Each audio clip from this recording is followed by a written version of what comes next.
c'est un échec que personne n'aurait pu prévoir. L'Italie, ancienne championne du monde, se retrouve au bord du gouffre après un fiasco retentissant lors des barrages de la Coupe du Monde 2026 face à la Bosnie-Herzégovine.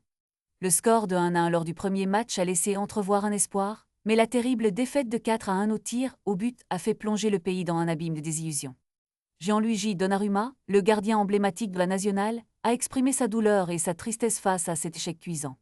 Dans une interview poignante accordée à Sky Italia, il a partagé ses émotions, révélant combien il a eu du mal à digérer cette défaite.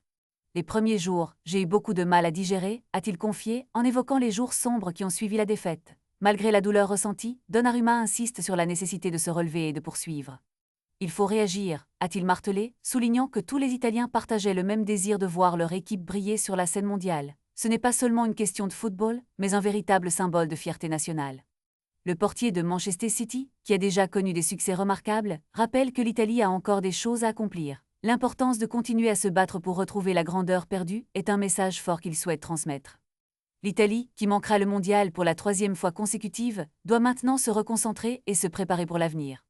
Les supporters espèrent un renouveau et une renaissance de leur équipe, mais pour l'instant, la tristesse et la frustration dominent. L'échec est tamé, mais il pourrait également être le catalyseur d'une nouvelle ère de succès. Les défis sont nombreux, mais avec la détermination et la conviction de joueurs comme Donnarumma, l'Italie pourrait très bien se relever. L'heure est à l'acceptation, mais aussi à la résilience.